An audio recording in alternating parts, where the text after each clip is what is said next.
Guys, good morning. Welcome back sa YouTube channel namin ni Papa Bits. Ayan, for today's video guys, kumusta po ang lahat? At tingin nyo is maliwanag pa? Maliwanag na pero maaga pa po siya. Alas 6. Tas ayan, sinasabi nyo magtanim dito sa lupa. Sa lupaing ito, magtanim-tanim ng gulay. Hindi pwede talaga kasi ayan, nandito na nga yung may-ari. Ayan po yung may-ari dito. Yan, nakamotor. Tapos si Sir Regan. Ayan. Magpuputol po sila ng niyog. Magpuputol po sila. Ito po, na niyog, puputulin nila. Pati yung nandito, itong dalawang niyog nga, tapat sa bubong namin, puputulin na. Pati yung nandoon kila madam, yan po na niyog, puputulin din yan. Tapos ito rin inanuhan nila, nilagyan po nila ng palatandaan. Yan, inanuhan yung puno, anuhin na yan, puputulin. Tapos ayan, puputulin. May mga palatandaan na po. Tapos dito po ito, puputulin na din. Ito. Yan. Tinagyan po nila ng palatandaan. Yan. Puputulin na po. Ang akala namin, si Jing na po yung may-ari dito. Sa niyog na yan. Sa puno ng niyog kasi bali pinaka ano po ito, pinaka road right of way ang banda dito sa gilid. Andito pinaka road right of way po. So ngayon, mabuti na lang hindi po kami nagpaputol dyan sa niyog na yan dahil nagpunta po dito yung may-ari. Yan, pinapaputol po yung mga niyog. Tapos ewan ko kung ano ang balak pa nila dito sa lupa na to. Pero dito ayan,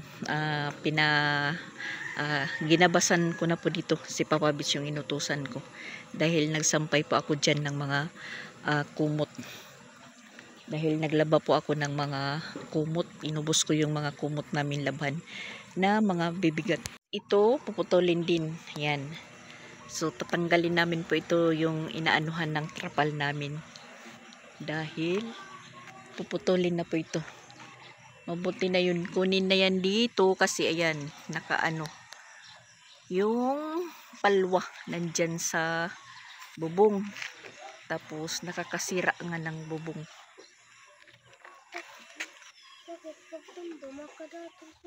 Yan, hindi ko po talaga maintindihan kasi nung bago pa lang kami dito, sabi ni Sir Regan, kasi si Sir Regan naman po yung ang bali nakakaalam dito, tapos medyo mga kamag-anak po niya yung may-ari ng mga lupa dito na mga bakante.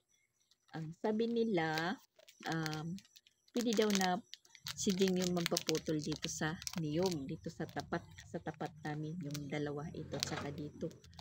Pwede daw si Jing yung magpaputol dahil kay Jing na daw yun. Pero sa isip ko talagang nag-aalanganin po ako na ipaputol kahit nga magpakuha ng ng bunga ng niyog, dahil pag mayroong po nagkukuha ng mga bunga ng niyog dito, yung gagawing buko juice, or kung tawagin sa waray is silot, kinukuhaan pa po yan. Kung si Jing na po yung may-ari nito, so di na nila kukuhaan ng bunga. Ang ito lang ang hindi po naakyat kasi merong mga tawag sa waray, hamtik, yung malaking langgam na pula na pag sa balat mo is kumakagat. Kasi sa amin hamtik yung hamtik yung tawag sa waray. Dito naman sa Cebu is hamimigas, ganun. Ganun ba yung tawag? Hindi po yan nakukuha ng ng bunga. Dito naman, palagi namin naman pinapakuhaan ng bunga na pag sunod-sunod na po yung nagkakandahulog na yung mga bunga dahil yun nga nakakasira ng bubong. Hindi ko talaga maintindihan kung sino talaga yung may-ari dito. Kung si Jing or yung may-ari pa dito na dito sa kabilang lote. Yun na nga, meron na nagpunta. Yung matandang babae. Meron na po siyang tungkod. Ngayon ko lang po siya nakita. Maaga pa, maingay na. Yung naririnig ko, nasabing dito. Ito na pala yung niyog tinuturo na papaputol. So, bali, sila na niyog na puputulin. Yung doon kila Sarigan banda, bali 7. Sa 2, 3. 6 pala, 6. Alam mo si Papa Bits, pinapagising na niya si Ronald kasi pinapatanggal na po yung yung kinakabitan ng trapal namin. At tinanong ko kung ngayong ng umaga talaga puputulin. Hindi pa naman. Linagyan lang po ng palatandaan. Hindi ko alam kung ngayong araw o sa susunod na araw. Yan. Linagyan lang po nila ng palatandaan. Yun na nga yung problema namin dito. Pag gamitin na po tong lote na to, tas dito yung road right of way, iwan ko lang kung ilang meters yung road right of way, baka pang tao lang yung sukat. Yan po yung problema. Baka yung motor namin hindi na mapasok. Ending nandun na sa labas, doon ipaparada sa gilid ng kalsada. Gilid talaga, as in gilid. Kaya hindi po ako nagtatanim ng mga halaman dito kasi pag nagtatanim po tayo, nagpapayos na na lagyan ng lupa na mamatay. Tapos dito naman banda nagano na tayo dito, nagtanim na tayo ng kangkong, kamuti, papaya. Hindi po na bubuhay kasi inatake ng mga kalabaw. Dahil dito naman itinatali yung mga kalabaw, yung mga anak nila, gala ng gala, yun. Naabot nila or nahanap nila yung mga tanim-tanim natin na kakaunti. So yan, meron na bubuhay po dito, mangga. Yan, medyo mataas na po siya. Yan, mangga.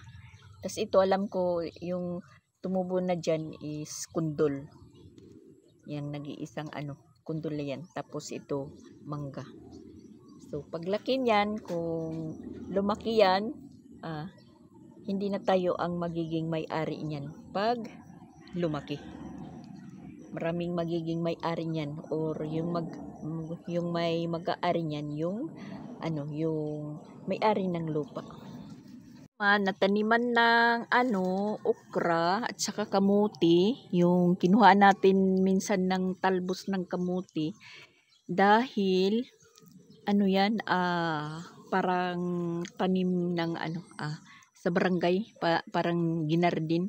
So siguro yan pinagpaalam kasi yung ginamit diyan na para mataniman is traktura. Yung nagawa ng tudling, sa waray din, tudling, yung tataniman na ng ng okra at saka kamuti, yung nag-araro, traktura. Hindi po tayo dito pwedeng magtanim ng kung ano-ano lang, kasi yun nga, hindi natin alam yung may-ari.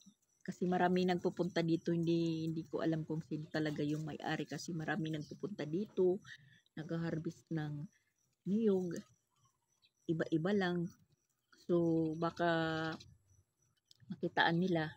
may tanim, tas ano tayo is suplong ganun. Pareho dito sa likod namin, yung yan nawalan na po ako ng isang kapitbahay. Doon, meron po yan isang bahay dyan.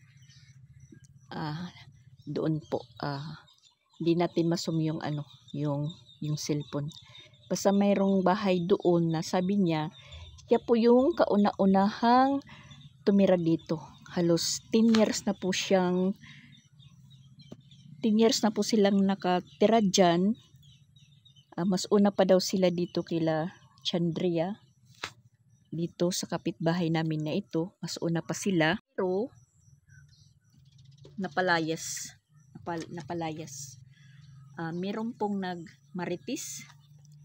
Dahil yung bahay nila hindi naman po kagandahan. Parang payag-payag lang. Tapos, yung likod daw, medyo bulok na dahil inaanay. So, yung anak niya is buntis. Tapos, nagkaroon sila ng time na gusto nilang ayusin kahit lang yung yung bubong. Kasi nakatira sila dyan. Naka-flooring naman yung bahay nila pero hindi plywood lang. Plywood at saka yero. Nagsabihan sila ng may-ari na wag lang po magpa-konkreto ng bahay. Pwede silang tumira dyan hanggang gusto. Wag lang silang magpapaganda daw ng bahay. Kasi yung CR nga nila, yung dingding, sako, palibot, sako lang. Hindi talaga nila inaayos. Sako lang kasi yun po yung sabi ng may-ari. Tapos yung caretaker dito, kapatid na nga yung caretaker dito. Yung matanda, kapatid nung pinalayas dyan. Bumili lang sila ng isang plywood. Tapos may nagsumbong doon sa may-ari na sabi daw nag-aayos ng bahay. So binisita sila. Tiningnan. Hindi pa yun nakakabit yung plywood na binili, nandun lang sa loob. Ay sinandal lang. Meron na po nagpunta dyan. Pinagsabihan na sabi ko wag kayong mag-aayos. Yung lang naman, yung likod lang kasi bulok na, tas parang may butas na buslot, nagkakandahulog na po yung limbawa damit, ganun. Yun, binigyan sila ng palugit kung hanggang saan na lang po sila titira dyan.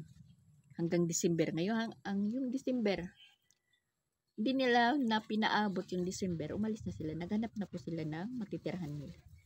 Tapos yun, pagka nila ng titirahan, yun, pinagiba na yung bahay nila. Ang dahil lang sa isang plywood. Yun. Dito naman, hindi naman po yung dito, yung lupa hindi magandang taniman kasi matigas. Parang putik siya kasi galing ng bukid. Di kagaya doon sa harapan kila si Regan na malambot yung lupa doon. Malambot. Hindi katulad dito na iwan ko na lang. Basta matigas po siya. Hindi po siya na bubuhayan kung ano po yung itinatanim namin. Yun po. Tama na yung makatanim ka ng tag-isa, pareha ng pundol. Yung pundol hindi ko naman yun tinanim kasi tumubo lang. Yun, doon naman sa likod tumubo, inano ng may-ari. Masasayang lang yung natin pag nagtanim-tanim tayo dito. Bubunga tapos bibisita yung may-ari. Yun nga sabi ko, hindi natin alam kung sino-sino po yung may-ari. Katulad dito sa likod, maraming may-ari. Pero yung mga bunga ng saging, pag pwede nang makuha, kinukuha ng kapitbahay namin, tas yun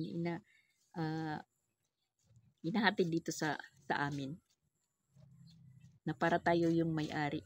Kaya hindi tayo pwedeng magpadalos-dalos kung anong natin dito sa lupain dahil hindi nga natin alam kung pupunta yung tunay na may-ari. Ayokong maanuhan ko kami. Nanuhan namin, linilinisan, ginagabasan yung mga damo pag tumataas kasi malapit lang po kami. Pag hindi naman namin linisan yan or tagpasin yung damo, hayaan tumaas, baka naman magkaroon ng bitin, karoon ng ahas, tapos malamok. Tulad doon sa dito na sa likod. Hindi na po hindi na po wala na nagra-grass cutter. Yan, ang taas talaga ng damo na. Tapos parang gubat na. Kina lang yung linilinisan namin yung katabing lote namin. Kasi siguro masaya sila na linilinisan.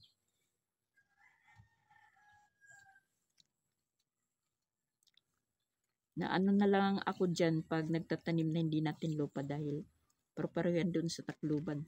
Magtatanim ka, hindi mo alam kung sinong may-ari, tas gusto mo lang magtanim. Tapos yan, nakapagtanim na kayo, tapos nakag-harvest na kayo ng una, tapos pangalawa, tapos biglang may susulpot na lang na siyang may-ari. Sasabihin, kunin nyo yan. Tapos parang tatakutin ka pa. Kung hindi nyo yan kunin or tanggalin dyan, sa barangay tayo magkikita. Ganun. Kaya hindi po kami dito na magtanim ng kung ano. Okay lang din sila si Regan nakapagtanim dahil sila si Regan, caretaker lang po sila. Na halos dito po yung lupa sa duko-duko. Maluwag yung lupa ng duko-duko dito. Marami silang tanim. At hindi naman namin ginakailangan, hindi naman ibig sabihin na umaasa kami. Hindi naman namin kinakailangan na magtanim pa kasi pag nag-harvest, talagang binibigyan. O kahapon nag-harvest sila ng talong. Binigyan na naman kami. Sa unang harvest nila, binigyan kami. Nandyan pa yung talong. Yung utot namin, talong na. Bahong talong. Utot namin. Sorry po. Matalong-talong tapos okra. Kasi binibigyan po kami dito. Yung mga reject, sinasabing reject pero hindi naman reject na hindi na pwede. Marami. Siguro mga 3 kilo meron. Kasi pag awi ni Christian kahapon galing school, sabi niya pinapapunta ko doon ni Madam Rose. Sabi ko bakit? Sabi niya iwan ko. Tapos pinapadala ka ng plastic Alam na natin kung ano po yung purpose ng plastic. Nag-harvest pala sila. Maraming reject. Pinakuha kami. Kami na lang yung nagsasawa. Kasi kada harvest nila, binibigyan po kami. Libre na ulam, libre. Tapos, sabi ni Jing, hindi yan pinapaputol. Kasi sabi naman ni Sir Regan na kay Jing na ito dahil nandito na sa tapat si Jing na yung may-ari. Pero alam kong sabi ko, hindi yan kay Jing kasi labas na sa niya, sa lote. Tapos road right abwi na, bigay road right abwi. So, bali, sa pa, sa may-ari pa, di pa kay Jing. At hindi naman po, pinapaputol yan ni Jing kasi pag pinutol daw, magmamainit na dito sa amin. Wala nang Buti na lang, hindi namin yan pinaputol na kami yung nagpaputol kasi na kami kampante na kay Jing. Sabi ni Sir Regan. Dahil si Sir Regan naman po yung nakakaalam dito. Sabi niya, sa'yo na, kay Jing na yan. Balak pa namin yan ipaputol noon pa. Pero sabi ko, wag. Parang kabado na talagang hindi pwede tayong magpaputol. Di ayun na nga. Kung nagpunta yung may-ari na tunay na may-ari at nagpunta dito, nakita na putol. Questionably. Question yan, sino nagpaputol dyan? Ganun. Hindi na problema pa natin. Mabuti na lang. Hindi yan pinapaputol ni Jing kasi daw yan, pang tabon sa init. Pero ngayon, wala na kaming magagawa dahil papaputol na nga. So, gusto na naman namin paputol yan dahil yung bubong namin nasisira na. Tapos naisturbo kami sa kalagitnaan ng gabi, may mahuhulog na bunga. Para po kaming hinahagisan ng granada. Ang lakas po ng kalabog na magugulat ka talaga. Dito, tapat sa kwarto nila, Christian, mahimbing yung tulog, maano ka na lang, magugulat ka na lang. Dito naman, sa higaan namin ni Chrislyn, sa tapat ng tindahan, magugulat ka talaga. Mas kasarapan ka ng tulog, tapos may mahuhulog, lalo na pag masama yung panahon. Yun nga, merong palwa doon sa taas, hindi makuha. Tapos mga ilang beses na namin yan pinakuha yung lahat ng bunga. Pero si Sirigang po yung pinapakuan namin, pinapakuha dyan. Kasi pag meron naman magtanong kung sinong nagpakuha dyan, meron po kaming may tuturo na si Sirigan po. Siya po yung namin dyan. Pinapakuha yung lahat ng bunga tapos dahon. Ayun, bumabalik din naman na bumubunga, dumadahon. Napipirahan lang po kami dahil yung nag-aakyat dyan, binibigyan namin. Minsan yung anak ni Sir Regan.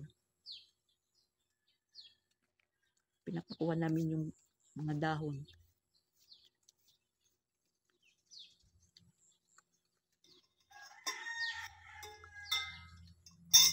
Ang problema nito, pag nagputol, pero tatalian naman yan, ipapunta doon, hihilain. Kasi dikit na dikit. So matatanggal yung namin dito. Gaano na lang po kami ng kahoy na kakabitan din ng namin, ng trapal. Hindi naman pwede na kalahati lang ng niyog yung ipaputol. Siyempre puno yan. Kasi yung gamit, banda puno, hindi yung banda taas.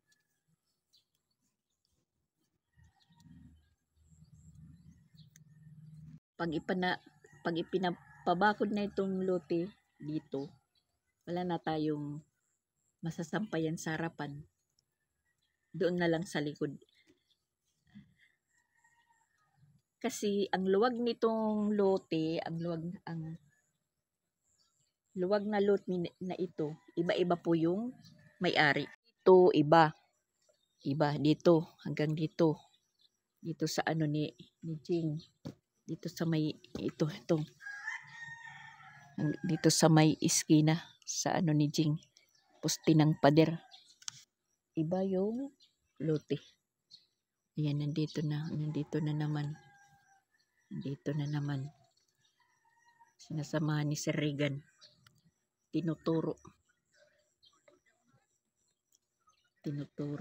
Siguro yung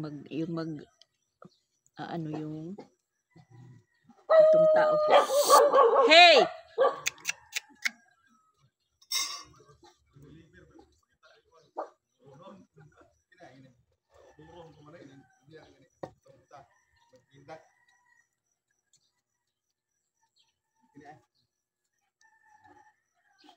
Ang lebar pang gamba, rumah, para order para gamba, alam mo di mana kilingot na orang lagi paling apa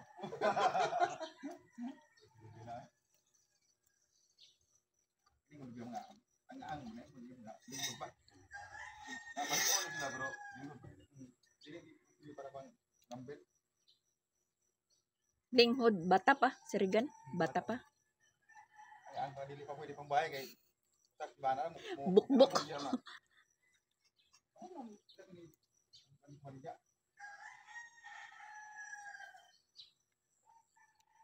Maayo na makuha na kay diha kay agoy. Pag oras ng gabi, may nahuhulog.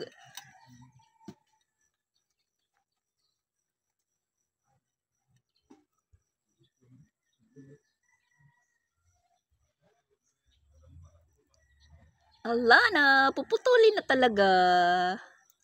Goodbye, niyog.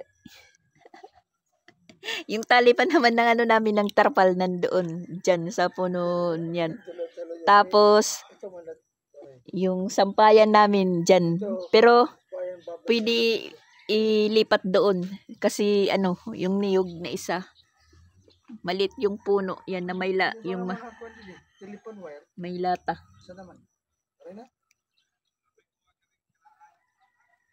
Tapos yan, yung pinaka-ring dyan, basketballan, kukunin na yan. Puputol na. Guys, ayan, hindi naman po bumalik yung magpuputol ng niyog. Baka bukas pa yan. At saka tingnan nyo yung panahon namin. Sobrang init po, as in sobrang init. Tapos yung init ng hangin ng electric fan is mainit din. Tingnan nyo, lumaylay na yung trapal kasi kanina inililipad-lipad ito. Yan yung mga dahon ng mga niyog. Nagkandahulog na samantala mainit. Mainit po yung panahon namin na naka-alert naman sa tsunami yung Southern Leyte, Northern Leyte, Samar Leyte, at Leyte. So parang nababahala po kami sana na hindi yan tumuloy na tsunami papunta dito sa Pinas. Kasi marami pong lugar po yung madadaanan. Dahil lumindol po yung lugar na Rusya ng 8.7. Sana hindi po yan makapunta ng Pinas yung tsunami na yan. Naalarma po yung mga tao, lalong-lalo na po yung nasa coastal area po, at nababahala po sila na totoo po yung tsunami. Basa ko yung halos yung news feed ko, halos parte sa tsunami na yan.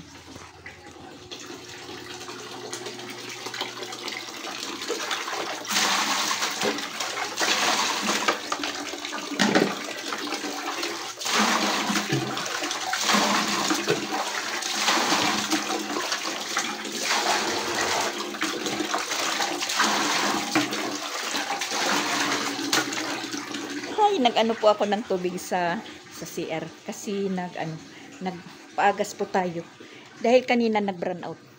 Tapos ngayon nag-light na, sinabayan natin na maglaba.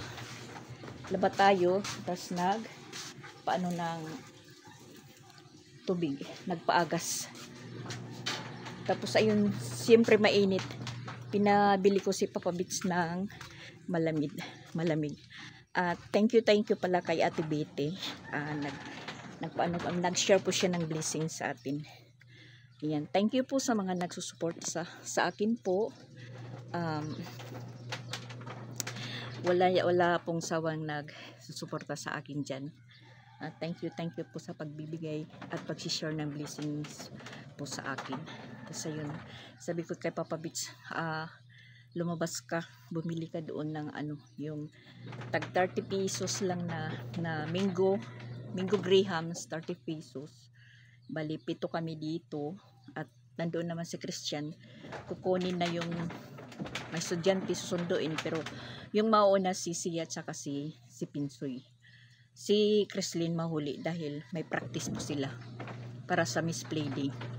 So yun nga, sabi ko sana hindi tumuloy yung tsunami na yan, napapunta dito sa amin na naka-suspended na nga yung klase doon sa Tacloban dahil sa tsunami na yan. At hindi naman po nakasali dito hindi naman nakasali doon sa advisory yung Cebu, pero parang hindi lang po tayo magpakampante dahil yung dito malapit lang po kami sa dagat. Tapos yung Northern Leyte, Southern Leyte, lang yan po sa sa Katmon. Ano ba sa Tagalog yung atbang lang sa tapat lang po sa Katmon yung Southern Leyte. Nakikita mo yung bukid. Kung doon ka sa pinaliliguan na dagat nila may tibang. Ganun.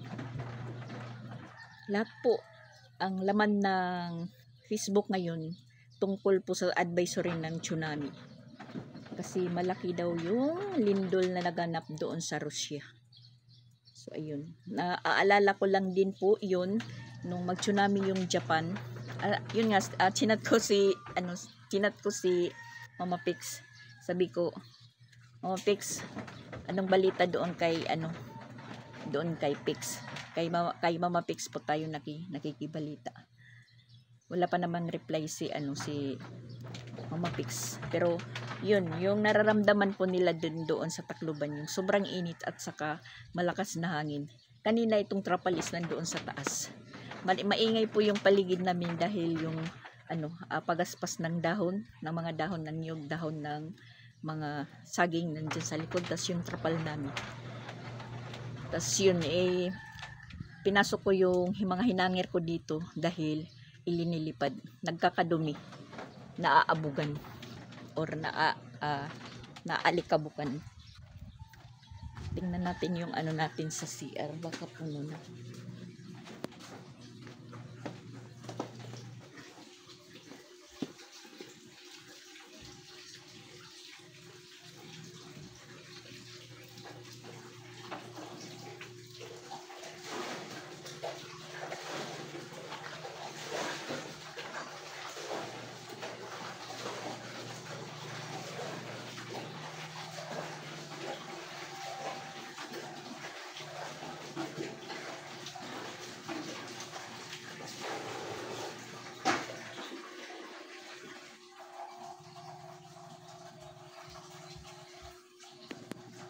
Habang tayo'y nanonood ng mga advisory sa Facebook, meron pong dumating na blessing sa akin.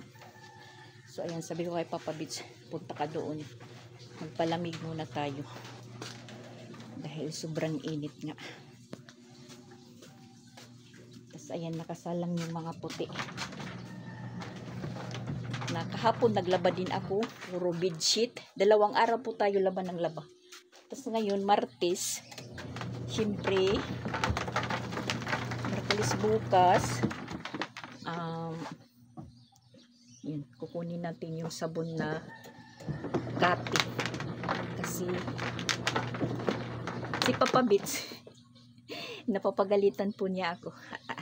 Tika muna, hindi. Yan. Yung puti po, linalagyan ko nito. Para po, puting-puti siya. Puting-puti na medyo may pagkablo na napapagalitan po ako ni Papa Bits kasi ilinalagay ko daw yung kamay ko dito sa washing machine na habang po nakasaksak. Pero matagal ko naman po na ginagawa yan. Guyag. Wala pa namang nangyari. Sabi niya, wag mong gawin yan. Baka maano ka. Pero minsan natatakot din ako. Kasi minsan nag-ground yung washing machine. Tinatanggal ko yung saksak. Na yung 2 kilos si Pinsoy at saka si Sia yung mauna.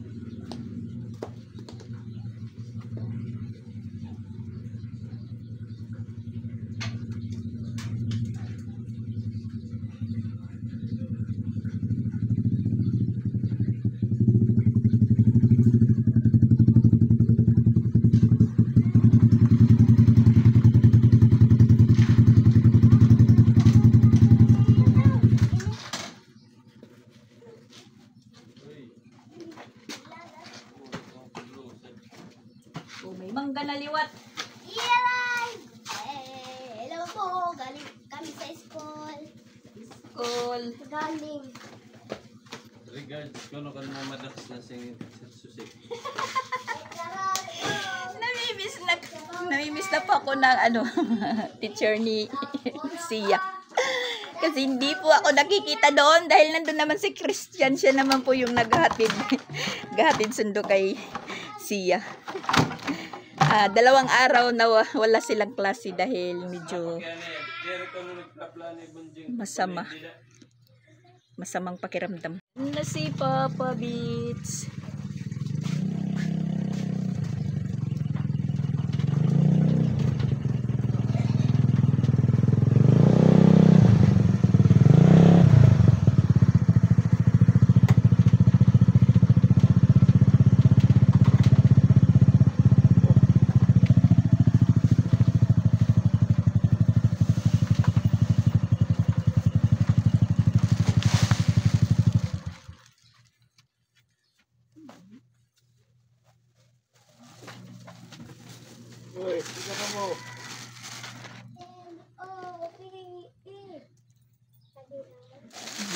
Ayan po, ayan. Mango Graham. Palamig muna kami guys, palamig. Yung kay Chrislyn. Edito ako. Sina. Thank you, sing thank you po. Thank you po. Thank you sa palamig. Tunguton papa. Padit ima. And Oh, kuan rilan. Rilan. Rilan. Egg-shake ba yan? Egg-corn ba si Ighalo? Ighalo.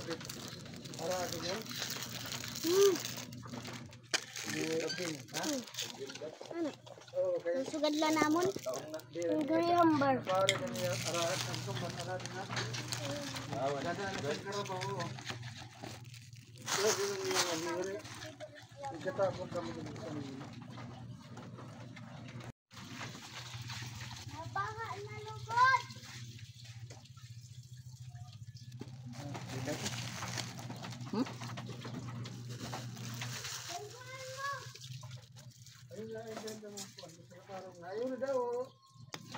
Karan-on.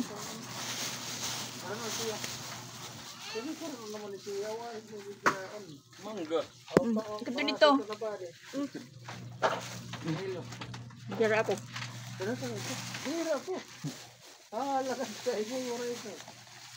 Sige po. Okay.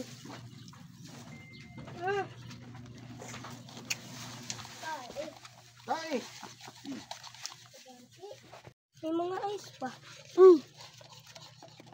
Milk tea man ni. Milk tea. Mango Grahams.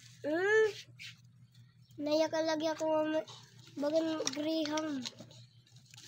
Pero may Graham sa bawbaw.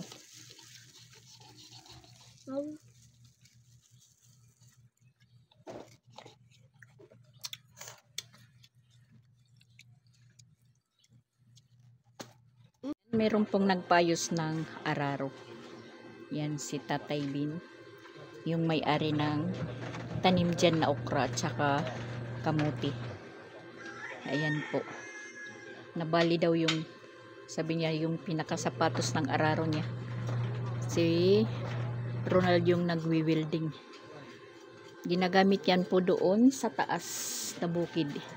Kasi may tanim pa din po siya doon sa taas. At ayan, patuloy pa rin tayo sa paglaban natin. Tapos natutunaw na po yung Mango Grahams natin.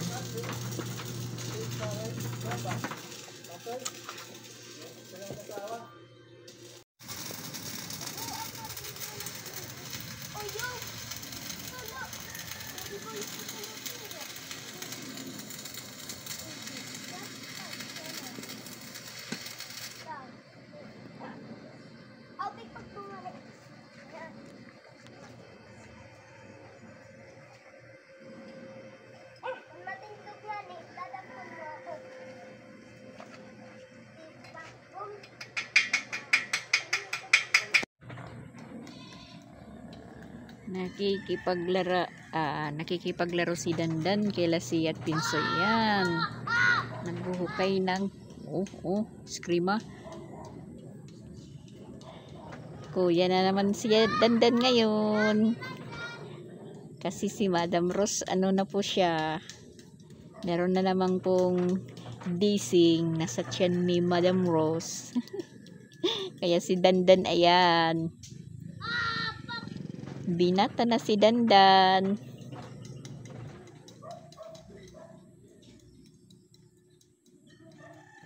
Paghugas kamot iyo kamot hituha ka man. Ayun na pagkabkabiton na baras Pinsoy. Mahugaw.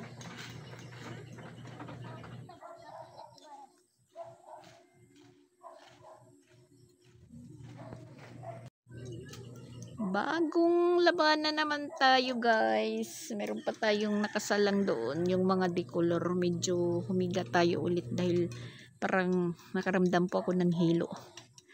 Nahilo po ako. Kasi ano na po kami umuwi kagabi, mga siguro around 3 o'clock ng madaling araw. Nagpunta po kami kila Boss Tipin na Masyal saglit. Nagpahangin po tayo, uwi tayo ng alas 3, tapos gigising ng alas 4. Kaya parang naano po tayo, nahilo saglit. Naghanap tayo ng maanghang na sisimutin. Wala po kami. Nasa panghaplas sa likod. Yung buto ng abukado, inihalo namin. Mamaya magpapano tayo sa likod kay Crislin. Magpapamassage. Kasi naano ako kahapon siguro paglaba ko ng mga kumot. Bali 6 na kumot yun. Tas yung pinakamabigat, as in mabigat yung kumot nila Christian. As in talaga. Nasa ko pa yan pinipiga sa sampayan. Nanakit yung mga braso ko dito.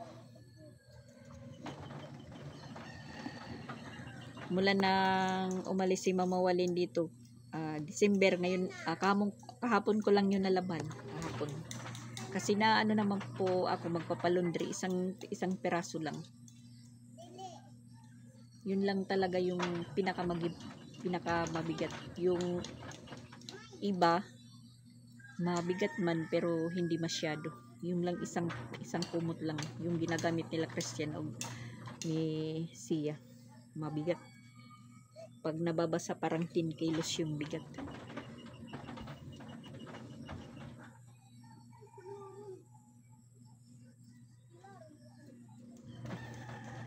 Tumahimik yung paligid. Hindi katulad kanina na mahangin, as in mahangin. Na yun nga, sabi ko, sana hindi tumuloy dito sa Pinas yung tsunami sinasabi na papadating dito. Na maapektuhan po yung Leyte, Southern Leyte, Northern Leyte, Samar Leyte, tapos Leyte, Davao, na sa Davao naman is yun, suspended na po kahit anong antas ng paralan kanina. Tas kaninang hapon yun, sinuspended po yung klase doon sa Tacloban. Kasi doon nakatuon yung sinasabing tsunami. Pero alam ko naman hindi yan naabot dito kasi nung una din na high school pa lang ako noon, naalarma din po kami, sinasabing meron daw padating na tsunami. Doon po kami nagpunta sa quarry na lugar. Meron po doon evacuation na pinakamataas. Doon po kami napadpad. So hindi naman po natuloy. Nung ipangalawa, nung mag-tsunami yung Japan, na yun nga sabi maapektuhan din po yung Tacloban. Nag-ulan naman noon, medyo nagbaha, pero hindi naman po dumating yung sinasabing tsunami. Sa Japan lang. So ngayon naman parang apektado din ang ibang lugar sa Japan. Yun, tinanong ko nga si Mama Pix kung okay lang doon si Pix Vlog. Okay lang naman daw dahil malayo sila. Malayo sa dadaanan ng tsunami sa Japan. So yun, sana hindi na yan tumuloy na tsunami para walang kalamidad na mangyayari. Sana safe po ang lahat. Safe, kahit naman po hindi nakaano doon sa advisory yung Cebu. Siyempre manalangin po tayo sa lahat-lahat ng lugar na madadaanan.